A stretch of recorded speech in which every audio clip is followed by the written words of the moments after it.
Tonight we start week 5 of the NFL season. You got the Bucs in Atlanta visiting the Falcons.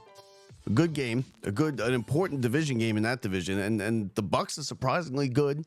The Falcons coming off couple tough losses, but they're a good team. It should be a decent Thursday night game. I won't be watching it because I'll be watching the Mets. Maybe after the Mets flip on over, but we'll see. But we're not here to discuss either of them. We're here to discuss the Jets because the Jets are in shambles.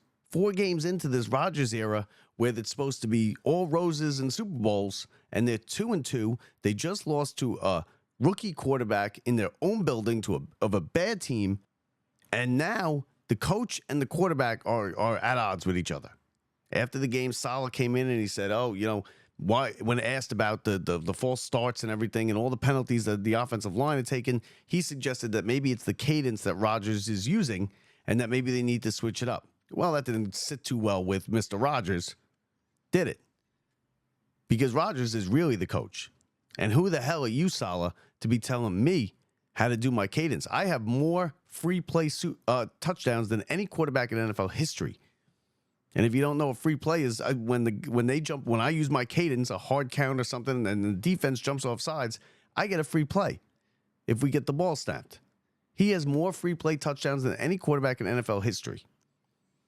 And Robert Saleh, this guy with this garbage record, is going to sit there and question my cadence? Well, 4 days later or so, Saleh had came back in today now, and he just backtracked the whole thing. I never said it was the cadence. You guys are making that up. Nobody's making anything up. Nobody's making up anything. You absolutely said it was the cadence, and that maybe we need to change the cadence. Rodgers got pissed off. He came in. Listen, the cadence isn't a big deal. Whether it is the cadence or it's not, that's not a big deal. The big deal is the fact that the Jets are falling apart, and it's 2-2. It's only 4 weeks into this thing. They should be ashamed of themselves that they let Bo Nix, a rookie quarterback who really hasn't done much so far in the first couple of weeks, which that doesn't mean he's not going to be a good quarterback. It doesn't mean he's not going to be a great quarterback. It really means nothing. But what it means is he's a rookie quarterback, and you have a 4-time MVP, 2-time Super Bowl champion quarterback in Aaron Rodgers, and you're supposed to wipe the floor with Bo Nix when he comes into your building. It's not supposed to come down to a field goal, a 50-yard field goal at the gun, where your guy either makes it or misses it, and the win or loss depends on it. Because a lot of people are like, oh, the field goal kicker missed it. We got him in position. He should have made it. They're making long field goals this year. Don't blame the field goal kicker. Blame the fact that it came down to a field goal. Coming off a good win, really the best game they played against New England, but New England's a bottom feeder. And the Jets are a long way away from even being the best team in their division. The Bills are far and away better than the Jets right now. The Jets' defense is underperforming. It's not as good as we thought it was. The Aaron Rodgers, he's been okay. You've seen flashes of the brilliance of Aaron Rodgers when he drops a pass over the shoulder, or you've seen it. It's still there. But it hasn't been there enough. You've seen the offensive line struggle with penalties, with false starts, with holding penalties, with having Aaron run around in the backfield trying to get away from the pass rush. You have an all NFL, all pro sitting on the sideline, racking up fines, not signed. The Jets need to get him in here. I mean, what the hell are you doing? I mean, this defense is struggling, and you got one of the best pass rushers in the league sitting on the sideline because you refuse to give him a contract and work out a fair deal with him. From what I understand, it's not outrageous what he's asking for. Is it more than the Jets want to pay? Obviously it is, because he's still sitting on the sideline and the Jets need him. Look, this is not about the future. This is not about anything but this year with the Jets. It was Super Bowl or bust this year. The coach is a clown, and he certainly doesn't have the track record to be a clown. You're either in charge or you're not in charge. Now, we all know he's not in charge, but don't try and act like you are. Because we all know it's all the eggs in Aaron Rodgers' basket. He's 100% runs this team. which I don't really agree with anyway. But whether you agree with it or not, that's what they went with. The offensive coordinator is a figurehead. The head coach is a figurehead. Rodgers is running practices, and they're 2-2. The running game hasn't been as good as it was last year. The Jets aren't getting to the quarterback. They have all NFL pass rushers and Hassan Reddick sitting on the sideline who's never even put on a Jets uniform. And you're now at the point where he's probably never going to put on a Jets uniform. The Jets won't pay him $1. He's going to pay the Jets $9 million in fines and whatnot that he got racked up. But that was the deal that might have put them over the top. That's what everyone was saying. When they got Hassan Reddick, that was the one that put them over the top. Now they're a Super Bowl contender. And he's never going to put on a Jets uniform. Classic Jets. This is I'm not going to say it's falling apart yet because it's 2-2. It's not the end of the world. But they went 2-2 in a part of their schedule where we all expected them to be 3-1 or 4-0 coming into this game. And we obviously didn't see the coming with the Vikings being this good. But they were going to be 4-1, 5-0, something like that. Not 2-2. And now they're coming in to play the Vikings in London, across the pond, in a neutral field against Sam Darnold, who's right there for the MVP this year. At the quarter pole, he's right there. He's completing 60 to 70% of his passes. He went in to Lambeau Field and had a 28-3 lead on the Packers. Yeah, I know they just held on. Packers came back. It was 31-29 was your final. But Sam Darnold's throwing for 300 yards every week. This is the guy the Jets drafted to be the savior, going up against the guy who the Jets brought in to be the savior. And they've kind of crossed paths now. What Sam Darnold is doing with the Vikings is what the Jets thought Aaron Rodgers would do for the Jets. And he hasn't done it. Football's a team game. It's probably the ultimate team game. Yes, the quarterback is the most important part of that team. But when you can't block and you have penalties and your coach and your quarterback are arguing over something so stupid as the cadence, because it's not about the cadence. Nobody cares about the cadence. Switch it up, don't switch it up. Do whatever you want. Your damn linemen got to get it together and not jump off sides is what they need to do. And you know what? Part of the fact that they're doing this, if it is the cadence, it's not the problem with the cadence. It's the fact that they don't work together.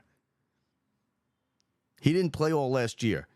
He played in training camp. He skipped one of the camps, one of the workouts in the middle of the summer. He didn't play in the preseason.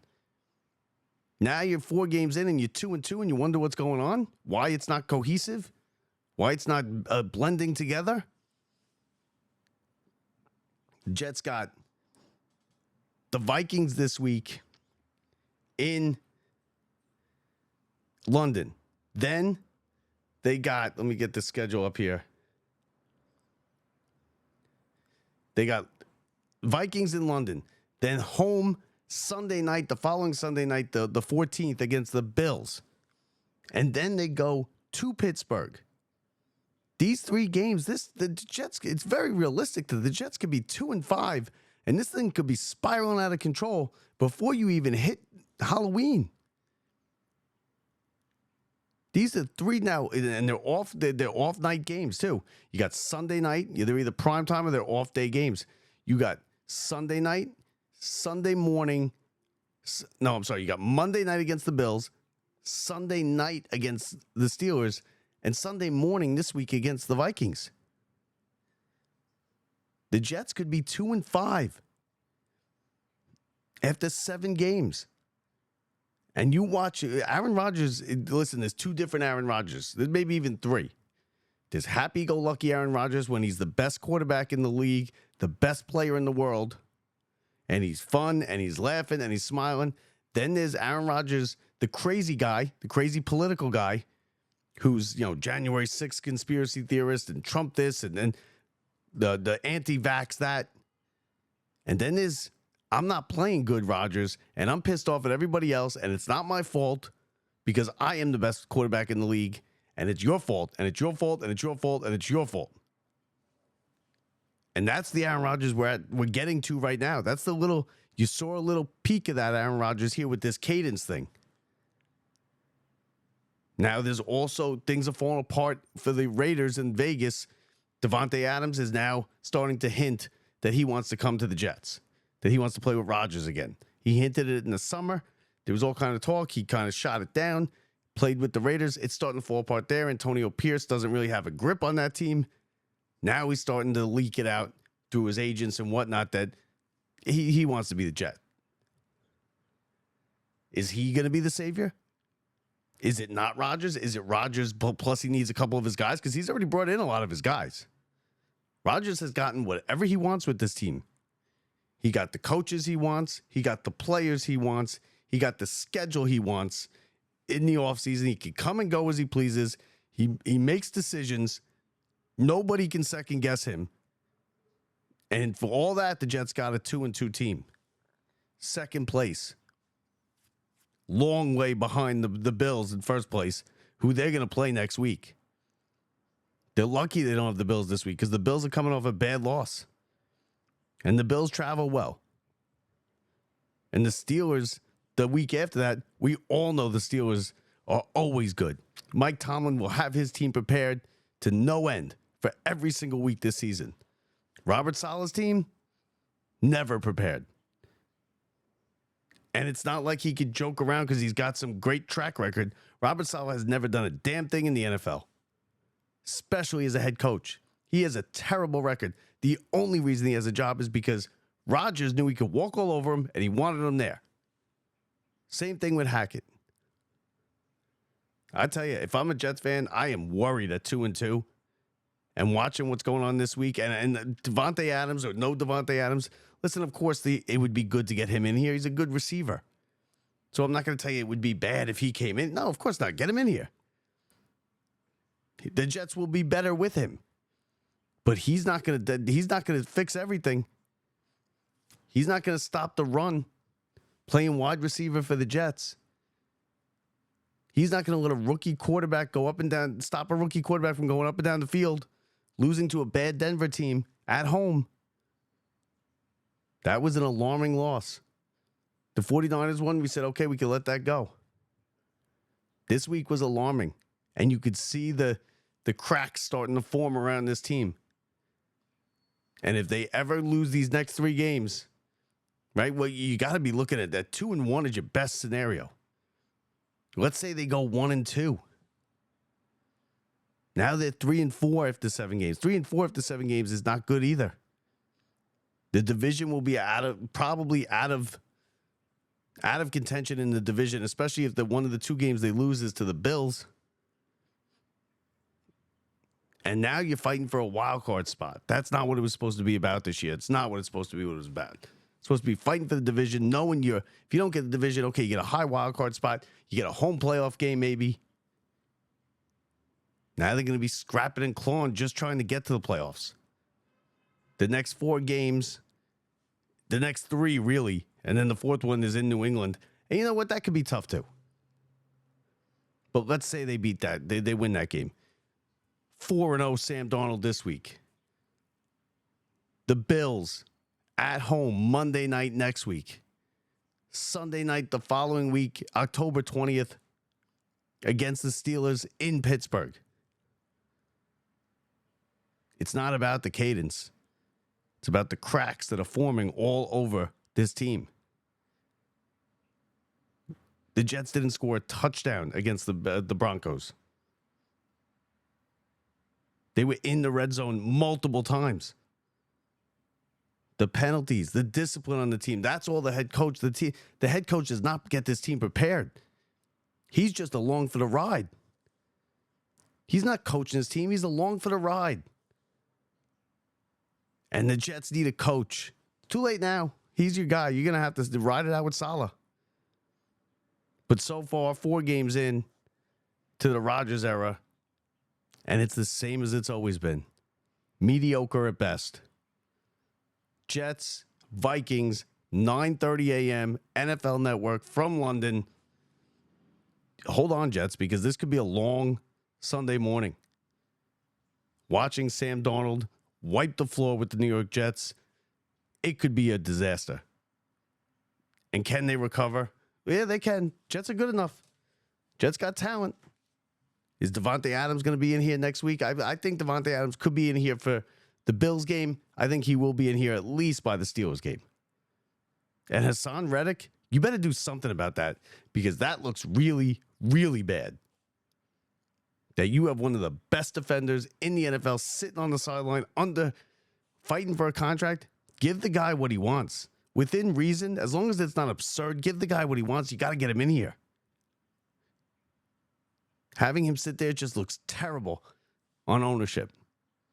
The coach looks terrible. The owners look terrible. Rodgers is just, we're getting angry Rodgers now. Don't question me. Don't tell me my cadence is bad.